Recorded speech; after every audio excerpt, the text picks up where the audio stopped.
Hello students, my name is Deepak Dutt Namgai. I am MSc in Mathematics and I am ex-employee Ministry of Science and Technology. 2004 to 2008 में government employ रहा हूँ. 2008 में मैंने government job से resignation दिया और उसके बाद से मैं स्टूडेंट्स को लगातार गाइड कर रहा हूँ उनके कॉम्पिटिटिव एग्जाम्स में. उससे पहले भी मैं स्टूडेंट्स को गाइड करता रहा हूँ, जॉब से पहले भी, ड्यूरिंग माय जॉब भी. और आज का वीडियो बेसिकली हम डिस्कस करने वाले हैं कि banking, SSC, CAT, MAT, different exams में जो क्वांटिटेटिव एप्टीट्यूड का सेक्शन है उसमें स्पीड एंड एक्यूरेसी को कैसे बिल्ड करना है. ज़्यादातर स्टूडेंट्स को प्रॉब्लम होती है स्पीड और एक्यूरेसी को लेकर. बहुत सारे स्टूडेंट्स क्वेश्चंस को सॉल्व तो कर लेते हैं लेकिन उनकी स्पीड नहीं हो पाती, क्योंकि ऑन एन एवरेज आजकल कोई भी एग्जाम आप देखते हैं तो उसमें 1 आवर में आपको ऑन एन एवरेज अगर देखें तो 100 क्वेश्चंस तो करने ही होते हैं सॉल्व. 100 क्वेश्चंस को आप 60 मिनट से अगर डिवाइड करें तो आपको 40-45 सेकेंड एक क्वेश्चन के लिए ऑन एन एवरेज मिलते हैं. तो बेसिकली आपको अगर स्कूल वाले मेथड से क्वेश्चन सॉल्व करने हो तो स्कूल वाले मेथड से एक पर्टिकुलर क्वेश्चन सॉल्व करने में आपको 4 या 5 मिनट या 3 मिनट लग सकते हैं. लेकिन आपको क्योंकि 30 to 40 सेकेंड में कोई क्वेश्चन सॉल्व करना है तो आपको अपने स्कूल वाले सारे मेथड बदल देने हैं, बिल्कुल डिफरेंट तरीके से क्वेश्चंस को अटेम्प्ट करना है. तो आज वाले वीडियो का पर्पस हमारा यही है कि कोई भी एग्जाम हो, बैंक का एग्जाम हो, एसएससी का एग्जाम हो, एसबीआई पीओ का एग्जाम हो, आरबीआई का एग्जाम हो या कैट, मैट, इन सारे एग्जाम्स में क्वांट के क्वेश्चंस को करने का करेक्ट तरीका क्या है. मुझे ओवरऑल 20 इयर्स का एक्सपीरियंस है. उन सारे एक्सपीरियंस को कलेक्ट करके मैं आपको उसके बेसिस पे बताऊंगा कि आपको किन छोटी छोटी चीजों पे ध्यान देना है जिसके बेसिस पे अपनी स्पीड और एक्यूरेसी को बढ़ा सकते हैं. तो 3 चीजें इंपॉर्टेंट होती है स्पीड और एक्यूरेसी को बढ़ाने के लिए. नंबर 1, रीडिंग, क्वेश्चन को पढ़ना, रीडिंग एंड अंडरस्टैंडिंग. क्वेश्चन को पढ़ना, समझना, इसमें स्टूडेंट्स को काफी टाइम लग जाता है. Number 2, approach. स्कूल वाली ट्रेडिशनल अप्रोच है या शॉर्टकट्स अप्रोच है, डिफरेंट अप्रोचेस में डिफरेंट टाइम लगता है. Number 3, calculation. तो एक पर्टिकुलर क्वेश्चंस में हमें पढ़ने और क्वेश्चन को समझने में टाइम लग सकता है. हमारी अप्रोच क्या है वो इंपॉर्टेंट है, स्कूल वाली अप्रोच है या डिफरेंट अप्रोच है वो भी इंपॉर्टेंट है. कैलकुलेशंस का तरीका क्या है, ट्रेडिशनल तरीका है या आउट ऑफ बॉक्स थिंकिंग है, ये इंपॉर्टेंट है. ठीक है, तो कैलकुलेशन से स्टार्ट करते हैं फिर ऊपर की तरफ जाएंगे. आपको अपनी स्पीड और एक्यूरेसी बढ़ाने के लिए एक तो कैलकुलेशंस को बहुत स्ट्रांग करना है. आपको टेबल्स एटलीस्ट 20 तक लर्न होनी चाहिए. टेबल्स लर्न करनी है. स्क्वायर्स आपको 32 तक लर्न होने चाहिए. क्यूब्स 15 तक लर्न होनी चाहिए. परसेंटेज में रेशियो और परसेंटेज में जो रिलेशन होता है फ्रैक्शन और परसेंटेज में वो आपको अच्छे से लर्न होना चाहिए. कैलकुलेशंस का जैसे मैं एग्जांपल देता हूं, हमें अगर 97 का स्क्वायर करना है तो 97 का स्क्वायर करने के लिए स्टूडेंट्स ज्यादातर ट्रेडिशनल तरीके से सॉल्व करते हैं. 97 का स्क्वायर 97 इंटू 97, लेकिन हमें इस तरीके से सॉल्व नहीं करना. 97 का स्क्वायर बहुत सिंपल है. 97 के स्क्वायर को मैं 2 पार्ट में डिवाइड कर सकता हूं. 97 को मैं देखूंगा 100 की रिस्पेक्ट में. 97 100 से कितना कम है? 97 100 से 3 लेस है. 97 100 से 3 लेस है. इसके स्क्वायर को 2 पार्ट में डिवाइड कर रहा हूं. लास्ट की 2 डिजिट अलग, स्टार्टिंग की 2 डिजिट अलग. अब 100 से 3 लेस है. इस 3 का मैं स्क्वायर करके आखिरी में लिखूंगा. 3 का स्क्वायर करके क्या आता है स्टूडेंट? 09. तो मैं लिखूंगा 09 लास्ट में. और 97 100 से 3 लेस है तो मैं क्या करूंगा, इसी 97 से ये 3 माइनस कर दूंगा. तो 97 माइनस 3 करके क्या आता है? 94. तो यहां पर आ जाएगा 94. तो ये 97 का स्क्वायर हो गया. एक और एग्जांपल लेते हैं, 93 का स्क्वायर. 93 100 से 7 लेस है. 7 का स्क्वायर 49. ठीक है, 7 का सीधे स्क्वायर करा. 100 से डिफरेंस 7 का है 93 का. 100 से डिफरेंस देख रहे हैं.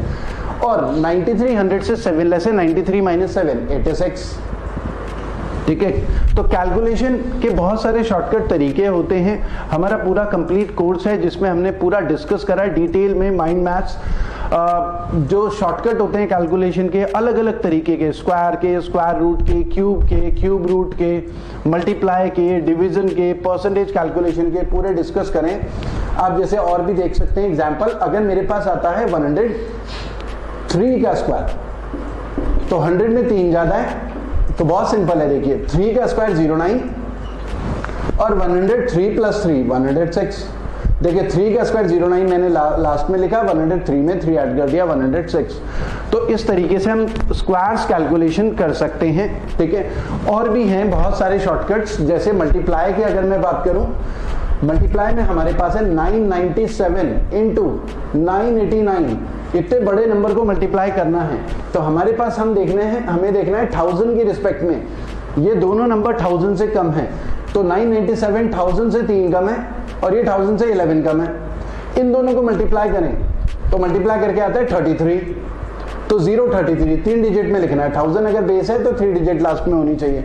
1000 से डिफरेंस है 11, 1000 से डिफरेंस है 3, ठीक है। दोनों को मैंने मल्टीप्लाई करा, 11 3 जा 33, ठीक है। तो 033। अब मैं क्या करूंगा, 989 से ये डायगोनली ऐसे में 3 माइनस कर दूंगा। 989 माइनस 3 986, ये इन दोनों का मल्टीप्लिकेशन होगा।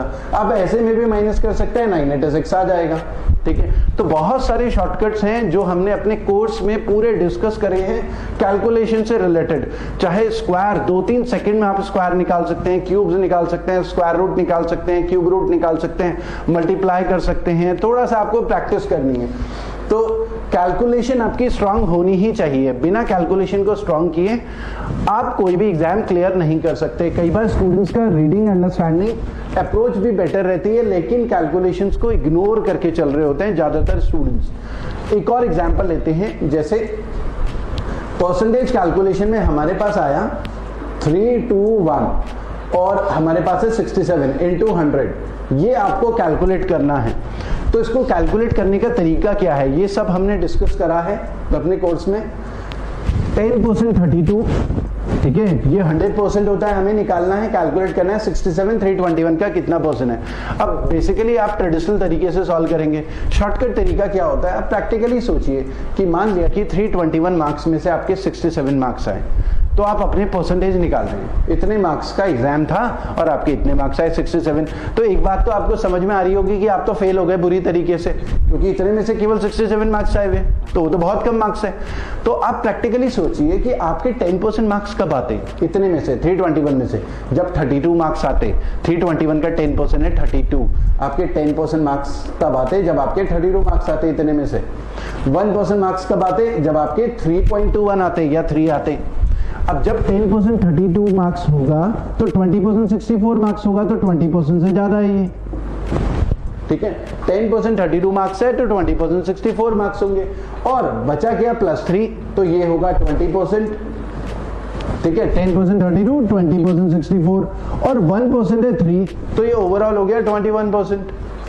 तो ऐसे बहुत सारे कैलकुलेशन के शॉर्टकट्स होते हैं जो हम पूरा डिटेल में डिस्कस करते हैं अपने कोर्स में। उसके अलावा आपको एग्जाम क्लियर करने के लिए कैलकुलेशन में तो अच्छी कमांड होनी ही चाहिए। टेबल आपको एटलीस्ट 20 तक आपको लर्न करनी है। अब आते हैं अप्रोचेस में। अप्रोचेस की अगर हम बात करें तो अप्रोचेस या तो आपकी होंगी ट्रेडिशनल स्कूल वाली। अब ट्रेडिशनल स्कूल वाली अप्रोचेस से नॉर्मली किसी भी क्वेश्चन में 3 या 4 मिनट तो आपको लगने ही वाले हैं। तो स्कूल वाली अप्रोचेस से तो आपका एग्जाम क्लियर नहीं होगा, क्योंकि आपको ऑन एन एवरेज 30, 40, 45 सेकंड के अंदर अंदर क्वेश्चन सॉल्व कर लेना है ऑन एन एवरेज। तो स्कूल वाले मेथड्स को आपको किनारे रखने हैं, बिल्कुल डिफरेंट तरीके से क्वेश्चन सॉल्व करना है। और इसका मतलब क्या है, आपको शॉर्टकट से करना है। अब शॉर्टकट भी 2 तरीके के होते हैं, फॉर्मूला बेस्ड शॉर्टकट। लेकिन फॉर्मूला बेस्ड शॉर्टकट आप अगर आप देखेंगे कि 30 क्वेश्चंस आपके सामने हैं तो ज्यादा से ज्यादा 3-4 क्वेश्चंस में ही शॉर्टकट फॉर्मूले लग पाएंगे। बाकी जो क्वेश्चंस हैं उसमें आपको अपना ब्रेन यूज करना पड़ेगा। तो बेसिकली आपके शॉर्टकट जो फॉर्मूला बेस्ड शॉर्टकट है उससे स्टूडेंट्स का कभी एग्जाम नहीं निकलता। बहुत सारे स्टूडेंट्स फॉर्मूले याद करते रहते हैं और उनकी क्वांट लाइफ में कभी इंप्रूव नहीं हो पाती, उनका एग्जाम भी क्लियर नहीं होता। एग्जाम स्टूडेंट्स का तभी क्लियर हो पाता है जब वो शॉर्टकट तो लगाएं लेकिन कॉन्सेप्चुअल शॉर्टकट लगाएं। कॉन्सेप्ट क्लियर होने चाहिए। तो कॉन्सेप्चुअल शॉर्टकट अप्लाई करने आपको एग्जाम में, आपने रिसर्च करनी है हर एक टॉपिक में और प्रॉपर अंडरस्टैंडिंग होनी चाहिए, रियल लाइफ के साथ कनेक्ट करना है, ठीक है। और फिर आप कॉन्सेप्चुअल शॉर्टकट लगाएंगे तो बहुत जल्दी 10-15 सेकंड में भी क्वेश्चन हो सकते हैं। एग्जाम्पल लेते हैं, जैसे मान लिया सिंपल इंटरेस्ट की बात करूं, हमारे पास प्रिंसिपल है 18,500 रेट है 5%, टाइम है हमारे पास 10 ईयर्स, टाइम है 10 ईयर्स, और सिंपल इंटरेस्ट पूछा है। अब अगर मैं आपसे ये क्वेश्चन पूछूंगा तो बहुत सारे स्टूडेंट्स क्या बोलेंगे सर, बहुत सारे स्टूडेंट्स बोलेंगे sir PRT upon 100, PRT upon 100 का फॉर्मूला लगाएंगे, लेकिन बेसिकली PRT अपॉन 100 हमें नहीं लगाना। ये बहुत थियोरेटिकल मेथड है, स्टूडेंट्स को पता ही नहीं है फॉर्मूला कहाँ से आया, कैसे आया। हमें ये फॉर्मूला नहीं लगाना, हमें कॉन्सेप्ट समझना है और चुटकियों में क्वेश्चन सॉल्व हो जाता है। जैसे अगर हम बोले ये रेट क्या होता है, PA लिखा रहता है पर एनम, मतलब 1 ईयर का रेट है 5%, एक साल का। तो इसका मतलब क्या हुआ, रेट क्योंकि एक तरीके से मनी के ऊपर रेंट है, रेंट कितना है 5% का रेंट, मतलब अगर कोई 100 रुपए उधार देता है तो 100 रुपए के ऊपर 5% रेंट होगा, मतलब 100 रुपए के साथ उसने 5 रुपए और देने, 105 रुपए वापस लौट आएगा। तो ये रेट है, वो मनी के ऊपर रेंट होता है 1 ईयर का। तो 1 ईयर का 5%, 2 ईयर्स का 10%, 3 ईयर्स का 15%, तो 10 ईयर्स का कितना हुआ 50%। तो इस पूरे का 50% अगर देखेंगे तो 50% इसका कितना हुआ 9000, और इसका 50% कितना हुआ 250। तो ये हमारा सिंपल इंटरेस्ट होगा। तो इस तरीके से आप क्वेश्चन सॉल्व कर सकते हैं, ठीक है। उसके अलावा और भी बहुत सारे शॉर्टकट्स होते हैं, कंपाउंड इंटरेस्ट के शॉर्टकट होते हैं, फॉर्मूला लगाने की जरूरत नहीं होती, 1 + r/100 की पावर n, ये सब फॉर्मूला लगा के आपका एग्जाम क्लियर नहीं होगा, आपको कॉन्सेप्चुअल शॉर्टकट से ही चलना है। हम पूरा डिस्कस करते हैं हमारे कोर्स में पूरे कॉन्सेप्चुअल शॉर्टकट्स, ठीक है। उसके अलावा जैसे एग्जाम्पल है, एग्जाम में क्वेश्चन आया हुआ है, SSC के पॉइंट ऑफ व्यू से बात करें तो x + 1/x की वैल्यू 2, x³ + 1/x² की वैल्यू आपको कैलकुलेट करनी है। तो किस तरीके से कैलकुलेट करेंगे, तो स्टूडेंट्स बहुत सारे अलग अलग तरीके से, कोई स्क्वायरिंग करेगा, कोई क्यूबिंग करेगा, कुछ स्टूडेंट्स तो छोड़ ही देंगे कि सर अलजेब्रा तो हम कर ही नहीं है, तो फिर एग्जाम में छोड़ भी देते हैं स्टूडेंट्स क्वेश्चन। लेकिन ये बहुत सिंपल क्वेश्चन है, इसको करने का तरीका क्या है, देखिए x = 1, हम कई बार x की वैल्यूज पुट करते हैं और x की ऐसी वैल्यूज जो इक्वेशन को सेटिस्फाई करती है, वही उसका सोल्यूशन होता है। जैसे यहाँ पर दिख रहा है x = 1 इक्वेशन को सेटिस्फाई कर रहा है ना, 2 = 2, तो इसका मतलब x = 1 इसका सोल्यूशन है। अब जो पूछा है उसमें x = 1 रखेंगे तो ये भी 2 हो जाएगा, ये आंसर। तो कितना चुटकी बजाते ही क्वेश्चन सॉल्व हो गया, और बहुत सारे स्टूडेंट्स ऐसे क्वेश्चन को छोड़ देते हैं, ठीक है। तो ये हमने अप्रोचेस को भी डिस्कस करा है। अप्रोचेस बिल्कुल आपके डिफरेंट होने चाहिए, स्कूल वाले मेथड को आपको किनारे फेंकना है, बिल्कुल out of box conceptual shortcuts होने चाहिए। तो ये सारी चीजें हम डिस्कस करते हैं अपने कोर्स में। उसके अलावा रीडिंग अंडरस्टैंडिंग के लिए आपको क्या करना है, डिफरेंट वैरायटी के क्वेश्चंस घर में सॉल्व करने हैं। डिफरेंट वैरायटी के क्वेश्चंस आप अगर घर में सॉल्व करते हैं तो एग्जाम देने के लिए जब जाते हैं तो वो पर्टिकुलर क्वेश्चन आप पहले कर चुके होते हैं लाइफ में। तो जो पर्टिकुलर क्वेश्चन आप लाइफ में पहले कर चुके होते हैं तो एग्जाम में आप उस क्वेश्चन को जल्दी पढ़ भी लेते हैं और समझ भी लेते हैं, ठीक है। तो आपको डिफरेंट मतलब प्रैक्टिस एंड प्रैक्टिस, तो प्रैक्टिस एंड प्रैक्टिस से, क्योंकि डिफरेंट वैरायटी के क्वेश्चंस पहले ही कर चुके हैं तो एग्जाम में क्वेश्चन को जल्दी पढ़ भी सकते हैं, समझ भी सकते हैं, तो उससे आपका टाइम जो है वहां पर एग्जाम में सेव हो जाता है। तो ये बहुत सारी कुछ चीजें हैं, ठीक है, जिसमें छोटी छोटी बहुत सारी चीजें हैं जिसमें आपको ध्यान देना है, रिसर्च करनी है, प्रॉपर हर एक टॉपिक को अलग अलग तरीके से calculation, approaches, conceptual shortcut, reading understanding, ये वाला टाइम आपको रिड्यूस करना है, तभी आप एक क्वेश्चन को on an average 30 to 40 second में कर सकते हैं।